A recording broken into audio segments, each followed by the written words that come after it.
All right, it's going down in 3, 2, 1. It's your man DJ Seiko Varner with the rest of the guys from the Fly Guys podcast. Woo, this one's we're going to go in tonight.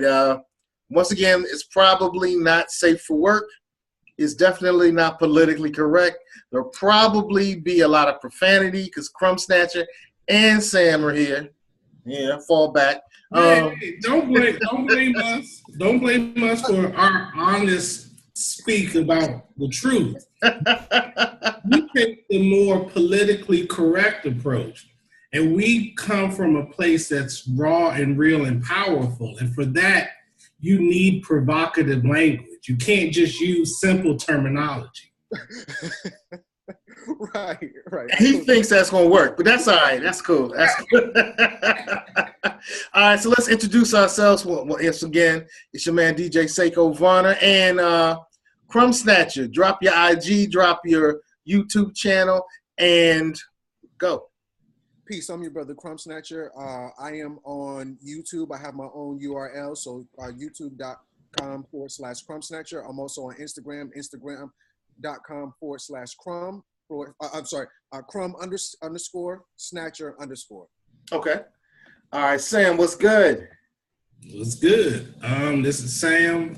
You can follow me on Twitter and Instagram. It's Sam's Corner 2018. Okay, that's what's up. All right, so tonight's topic is religion. Who is God? What is God? This is going to be kind of interesting. Once again, earlier, I said this is not safe for work, and this is not safe for people who have this is not for everybody. So let's go in. Why don't we start off by giving each other's religious or spiritual backgrounds? All right, I'll start. I'm a conscious Christian. I grew up, my father was a minister. Who's tapping in? Salute. Yo, Dan Trez, what's good? Peace. Yo, Dan Trez is tapping in. Dan Trez, why don't you drop your IG, your Twitters, your podcast? Tell us about that. Oh, true indeed. You can find me at YouTube.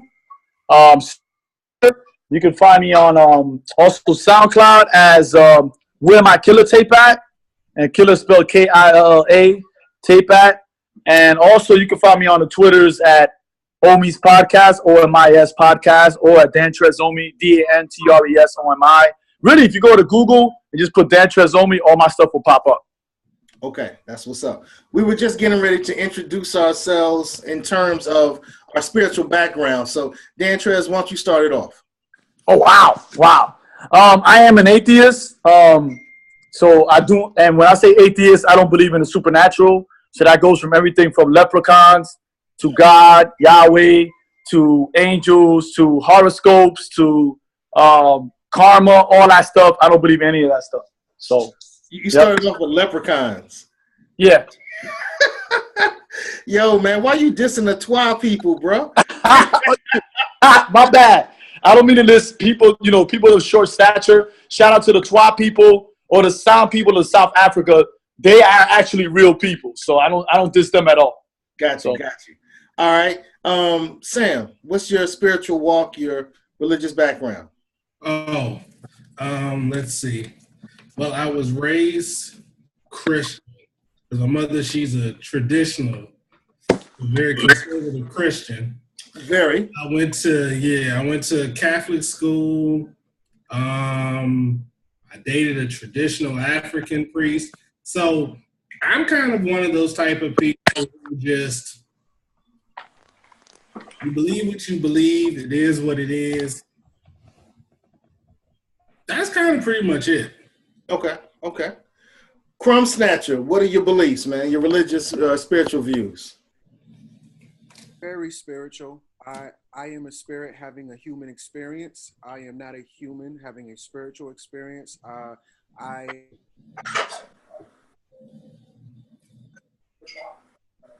You just went mute on us, bro. You went mute on us.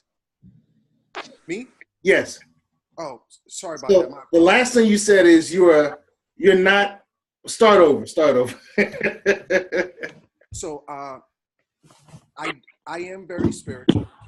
I consider myself to be somewhat of a voodoo priest. I do incantations. I perform magic spells under the full moon every 30 days. I was raised as a Christian, as a as an apostle, but these days I am spiritual, not religious. Okay. And I too was raised in a Christian household. My father was a minister. My mother was the director of Christian education. And I guess I'm probably best described as a conscious Christian. I believe in the spirit of Yeshua, the anointed one, the Christ, the deliverer, and all its manifestations.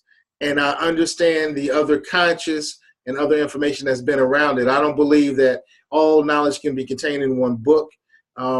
I believe that when Yeshua is reported and recorded as saying, I am the way, the truth, and the light, he was discussing the way. And I believe that other religious backgrounds talk about the way, and that Yeshua was one of the greatest examples of the way and the example that I follow. So, all of us are Christians. Can I say something real quick? Yeah. Let's pay homage to the liberation theologian, your father, Baba Varner, who was a true revolutionary spirit who came here and did the work, laid it down, put other people on, and encompassed his entire community and made sure that everybody partaked in that part. So shout out to you, pour libations to your father, the ancestor Baba Varner, who has been, in my eyes, an inspiration and a standard of how I should be a member of my community. Ashe. Ashe. Okay.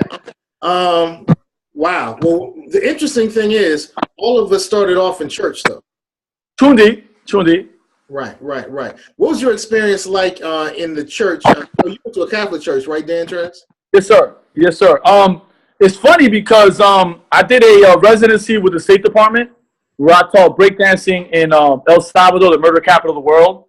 And actually, when I went to school in Harlem, the priest there taught me liberation theology, and I learned through Oscar Romero. Even though black people were the first liberation theologians in the United States of America, I learned liberation theology through Archbishop Oscar Romero, and I had a chance to go and visit his gravesite, his office, and everything when I taught breakdancing in El Salvador. But I was taught liberation theology, and that kind of set me on the path of eventually becoming an atheist. So yes, I was born and raised as a Catholic. Okay. But that Catholic experience, was that a good experience? Was it a bad experience? It was a very good experience because all the priests that I came in contact with and the nuns, they were on that liberation theology tip. Gotcha. So it's a very good experience, and they kind of like really taught me to say that our liberation is going to be coming from our community, not from outside a mystery God, but actually like from within our community. Wow. Now, Sam, you grew up in the Catholic Church as well. Well, Christian. I went to Catholic school, so. Oh, okay. My experience, like I said, my mother was, conservative Christian, with a lot of conservative values. So we don't talk about certain things because you can't talk to someone like that. But I guess for me, the whole experience being raised in church, going to Catholic school, I guess for me, it came to a point where I was like, there's such diversity in the world. How can you say there's but one way to believe or not to believe, etc.? So for me, it became more of a path of spirituality, of love, and I think acceptance of that people have different views and have different religious beliefs, and some people have none at all. And all of that is okay. There's nothing wrong with any of it. Whether someone believes or not, that's kind of where my path is now. I would consider myself more spiritual, but you know how it is. You grow up in church, so I go to a church service with my mother. It makes her happy, but it's not something I like to do. Now, Crumb Snatcher, you grew up in the church as well, right? All right, tell us about your experience, bro. You're muted. You're muted for some reason. I can't hear you. Hear me now? I can hear you now. I can hear you now, yeah. Okay. Yeah. Well, my experience was a little bit unique because 99.9% of all my counterparts were forced to go to church as children. However, my parents didn't go to church. So when I went by myself, even at 12. My aunt's husband drove the school bus. So I'm sorry, the church bus. So I would call her Saturday night and said, "Tell Uncle World, don't forget to pick me up." He'd forget to pick me up, and I'd walk to church. So wow. Yeah, in terms, I was a very faithful Christian. This is at age 12. Nobody forced me. So, at that particular time, my heart was fully in it. All right, so where are we now? Why don't we start with Crumb, because I know you're ready to go in. Gratitude. Yeah, so at this point, I've come to the realization that I am God. I am fully anointed and appointed within my own pure divinity.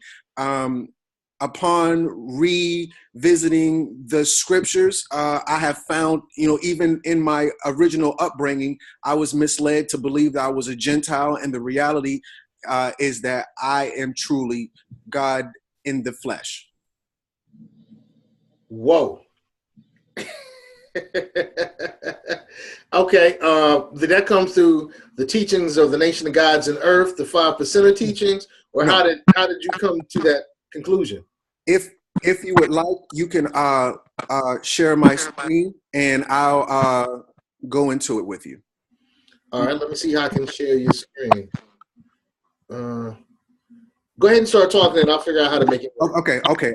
So I'm just putting my screen on full screen right now, just so I can show you what I'm looking at. So right here, I'm looking at the book of John, chapter 10, verse 33.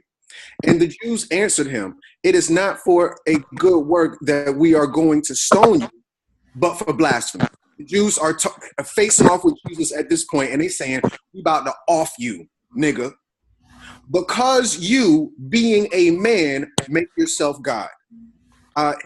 His enemies had it backwards. Jesus, being God, made himself a man, but they interpreted this that he was a man saying that he was God, and that wasn't even backwards. That was pretty much accurate as of what they were saying. Now, when he rebuts them, he says, "Isn't it written that all of you are men?" So what is Jesus talking about when he says, "Isn't it written"? He's referring to Psalms, the book of Psalms, chapter 82, verse 6. And when he referenced this to the Jews, he uses their words against them. In Psalms chapter 82, verse 6, it says, "I have said ye are gods. I have said you are gods, and all of you are children of the Most High." Now we know our grandma. Matter of fact, one of my cousins had said they had just got back from, let me cut this thing off. They had just got back from somewhere, and somebody had offended them and said, "They called me everything except for a child of God." Well, let me propose this to you, brothers and sisters. If I was a child of a duck, would it not be safe to say I was a duck? It was cutting off. Say it again. If it was said that I was a duck, is it safe to say? I'm sorry. If it was postulated that I am the child of a duck, is it not safe to say that I am a duck? True indeed. Oh, true indeed. All right. And that kind of goes back with what my father shared with me, that God is in self, and that we were taught that the spirit of the everlasting God, the spirit of Christ, was in you. So not that you were Christ in his fullest expression, but the essence and presence of the Almighty is part of you. So when you say that, I'm not offended. It really sounds like a higher or a different way of saying something that I would say. Well, if I could point out one more example, because, I don't want to say that I'm saying it. I'm saying, thus say the Lord. Jesus said in the New Testament, you are gods, and he was referring to the Old Testament, which said you are gods. But let's go back even older. Let's go to Genesis chapter 3, verse 5. So this is in chapter 3, verse 5, the serpent's talking to Eve. And the serpent says to Eve, because everybody says, well, how come God said, let us make this, and let's, us, we, our, so on and so forth. So now in Genesis, this is not God talking, this is the serpent. The serpent says, for God doth know, or he does know, that in the day ye eat thereof, then your eyes shall be open, and ye shall be gods. And then he goes on to explain what he means by ye shall be gods, knowing good and evil. I'm sorry, did I do something wrong? No, that was me. Oh, okay. And then if you, okay, so you gave me access to share my screen. Sorry about that. I just saw that. All right. So now when we go and look at what the devil or the serpent meant by you are gods, he translates saying knowing good and evil. So now when we fast forward just a little bit, if we fast forward just a little bit, we're going to see God confirmed what the devil said once Eve partook of the fruit. So now the forbidden fruit. So now that was Genesis 3 and 5. Fast forward just a little bit to Genesis chapter 3, verse 22. And the Lord God said, the man has now become like one of us. Here it is in the Bible. This is not from somewhere else. It's the Bible. Christianity. The Lord said, man has now become like one of us. So forget it. You know what? Don't pay attention to what Jesus said, even though Jesus told you you're a God.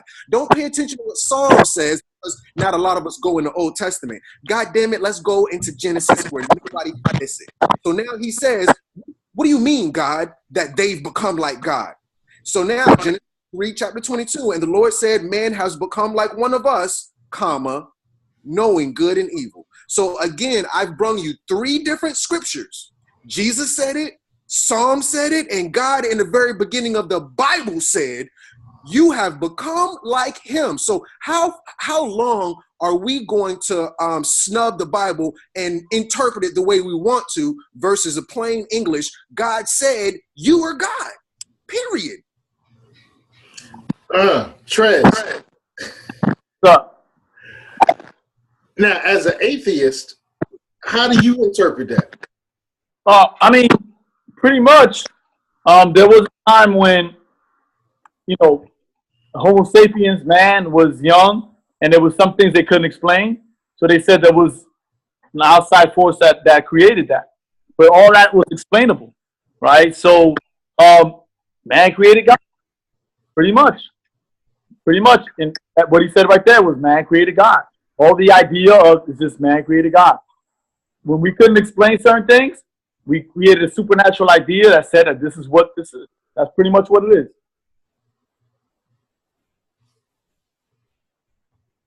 And in plain English. What were you about to say, Crumb? Well, when we deal with Homo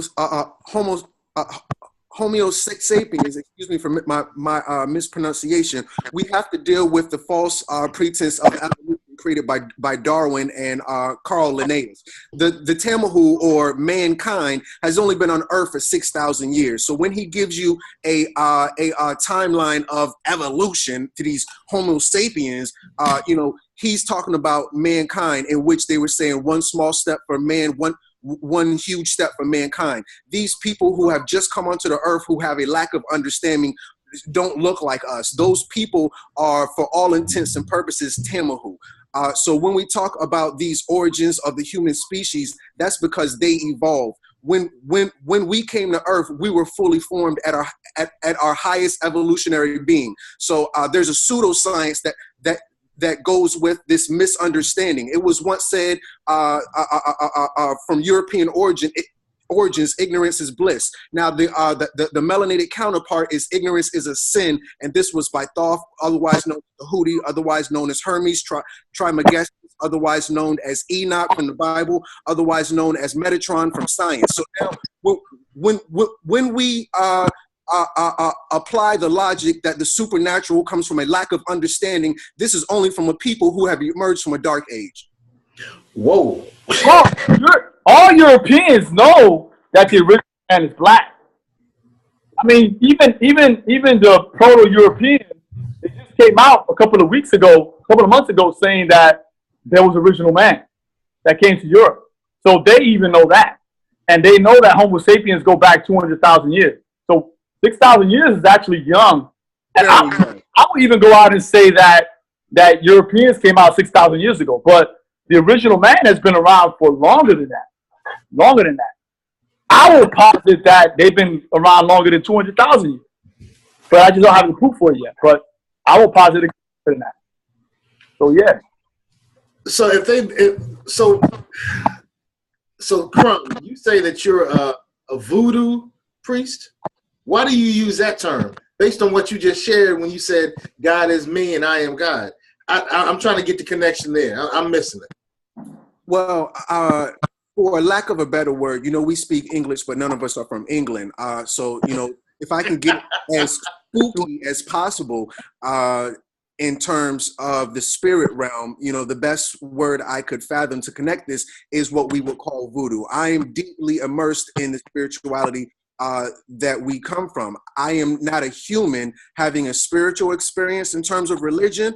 I'm a spirit having a human experience. So I'm just speaking from a place, within myself.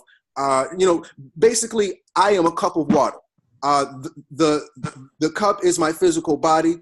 The water is my spirit. I understand the water is a part of the ocean. So I am not a individual spirit. I'm speaking as a small part of something larger.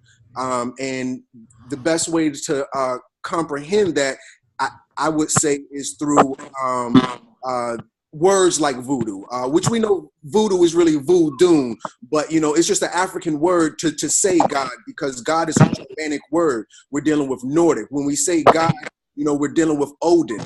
We're dealing with Zeus. We're dealing with a lot of this Eurocentric science. None of us subscribe to the ideas of Odin, of Norse, mythology. So, we have to understand when we say God, we're speaking German. And, to conceive that God is a German, then we say, we're getting into the pantheon of Frigga, Loki, Thor, So when we say God, we're kind of going a little bit European with it versus voodoo, which is simply an African word for God. So, within the purest sense of a God, or just man manifested, or a spirit manifested in flesh, but just keeping in tune with all things spiritual, because we understand that this spirit that we refer to is simply an energy. The moon's giving off energy. Saturn has an hexagon on its south pole. It's giving off energy, and these energies that we channel, are spiritual in nature, just for lack of a better word. Interesting. What made you decide to? The actual term is voodoo, right? Voodoo is voodoo is a term, and in the voodoo tradition, legua, that's the term we want to use. Legua means spirits, meaning our ancestors. So that I can get with. That I can get with ancestors, right? Because we stand on the shoulders of our ancestors, right?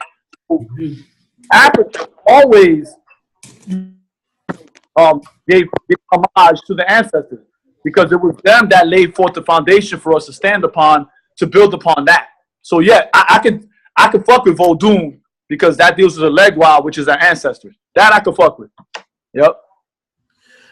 What made you move from being involved in the church, learning liberation theology, to becoming an atheist? It's a long process.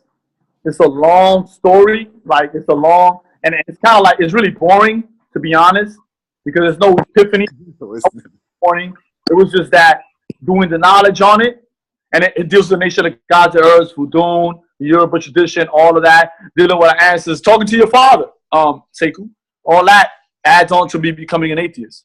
But I will say this, that our ancestors, they always gave props to the ancestors. They always gave libations. I mean, even in the hood, we always poured a little liquor for that came before us. So, like, the ancestors were there. Like, you know what I'm saying? Like, who I am is I'm a product of my ancestors. So, and I don't mean that in like a supernatural sense, but just that they laid the foundation for me to be who I am today. And I know that sounds crazy. I know, but true indeed, right? No, that don't sound crazy at all. True indeed. If I could add to what Sekou was saying earlier, you know, as far as looking inward in terms of spirituality, you know, when we channel energy, it's right and exact. You know, sometimes you can be playing basketball, you know, shirts versus skins, and then the girls come on a court side and you channel their energy, and you know, there's a little more within your games per se. For us as people, we understand that we, you know, in terms of energy, scientifically, you got potential and you got kinetic. We hold a certain amount of potential energy that can be channeled, and in different mediums, we do channel energy. So in terms of channeling energy, you know, this is a attribute of our spirit. You know, when you're playing basketball, or, you know, this is the fourth quarter, you know,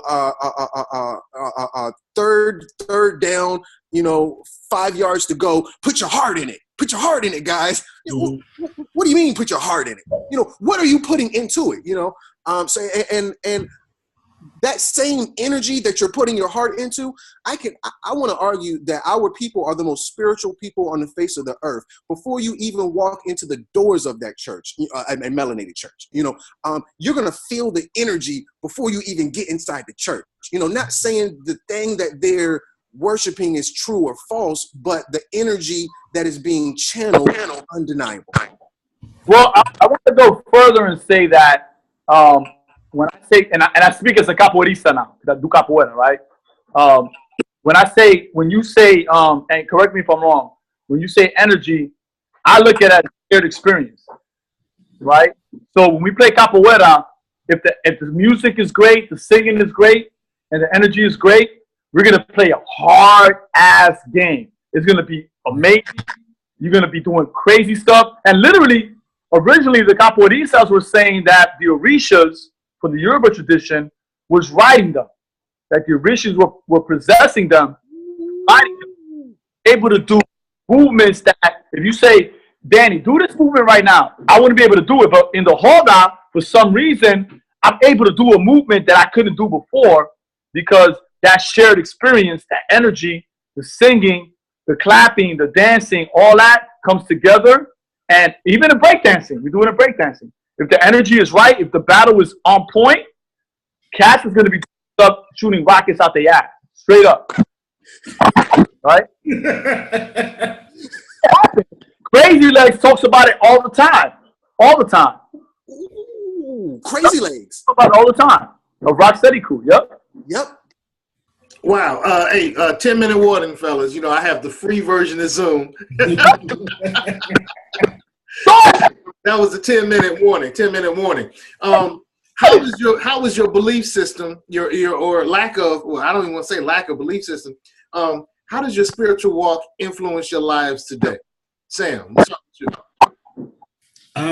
For me, it became, from being raised the way I was, it became, you know, for African Americans, you know, you're raised Christian and you're taught that's what you're supposed to do, you're supposed to believe. Me being the person I am, I don't like anybody telling me what I'm supposed to do. So I had to go and start my own spiritual journey and find my way. And I'm still on that journey. I would say that, in all honesty, my belief system kind of is like a mixture of Crumb Snatchers and dance. For me, you're raised believing in God, but I'm going to tell you this, to be honest, I really feel like God is more of, in today's terms, just more of a representation of our social construct of what we believe God is supposed to be. I mean, for most people, and I'll say this for most Christians, it'll probably piss them off, but this is how I feel. Most Christians today see God as like a genie, a wish maker. Grant me what I want and give it to me yesterday. But I'll say for me personally, I do believe in energy. I believe we're all connected. Is it God? Is it whatever? I don't know. I just don't know. But there's something, for me, I feel like there's something more that sometimes there are things that happen that you just can't explain. Is it God? I don't know. But I'm on this journey. And for me, the most important thing is that whether someone is Christian or Catholic or atheist or whatever, for me, it's like, how can you talk about being even a decent human being if you can't respect what other people believe, even if they believe nothing at all? So, I tell you, your point about many of my fellow Christians looking at God as a genie, it really kind of blows me away, because I hear them say stuff like, Jesus, take the wheel. And while I understand the sentiment behind it, it shows to me that that person doesn't believe that the Almighty has already given them the power to handle the junk that they're supposed to handle. And maybe it's me just because my thoughts are different. So I hear people say like, take it, Jesus, or Jesus take the wheel, and stuff like that. Or most people, it's white Jesus take the wheel. Yeah, and stuff like that. It just kind of, I believe that throughout the whole book, it pretty much, the whole, using the Bible, and I've read some of the other texts as well. I spent my time with the Nation of Gods on Earth studying their lessons, studied some Hebrew sciences. I, studied with Asara Set, did my studies with the Yoruba culture as well. It all comes down to all the holy books that I've read and I've been exposed to say that you need to have a relationship. And the better your relationship is, the better your life is going to be. So with people that you love, your family, your neighborhood, your people in your nation, state, you're supposed to have good relationships with the earth. You're supposed to have a good relationship with earth. You're supposed to have a good relationship with health. Many of the Christians miss all the health references in the canonized Bible. And so we eat all this crazy stuff, and I'm still, struggling with that myself. And then it tells, a lot of the books talk about how to have healthy financial and business practices, and most of my fellow Christians miss all of that too. So to me, it really looks like most of the Christians miss most of the messages. And the messages have healthy relationships, do good things, and to take this little bit and to make a lot and to help a lot. And to me, it just seems like most of my fellows just miss that. So I'm very often disappointed when I attend church, because I walk away feeling despondent, saying that they're just missing it. They're really just missing it. There's a part in the Bible that talks about waiting on God. Just be patient and wait on God. I can't quote it right now. But that terminology came from the concept of waiting as a waiter. And when you go to a restaurant, a waiter serves. So while we're looking at this European construct of waiting, I'm just going to wait, let God handle all this for me. Let the genie come out the bottle and take care of stuff for me. The book is really saying, go out and do something. And so I think we've been placated. I think that many of believers have got to the point where they expect mystery God to come down and spook God to do something for them, when we've already been empowered by the Christ inside of us to take care of ourselves. And it really turns to many, I've seen it too many times when people turn into punks when they get super religious.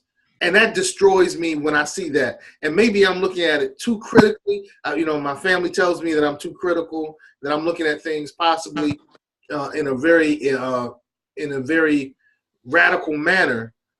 But when you look at the story of Yeshua, Jesus, Yeshua did some radical stuff.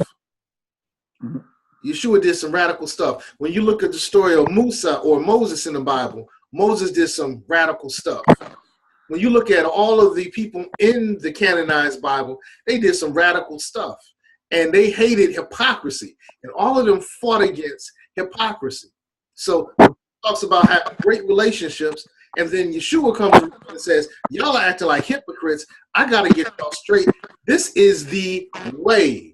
This is the way. And so when we look at some of the Yoruba traditions, they talk about the opening of the way. You talk about Buddha. Buddha talks about the way you should act. Look at the Torah proper. The Torah proper says this is the way you should handle your business, handle your family, handle your community, handle your interactions. When you look at the when you look at what Yemaya and June teaches, they teach us the way to handle these things. So I think most of us just miss it altogether, and it disturbs me.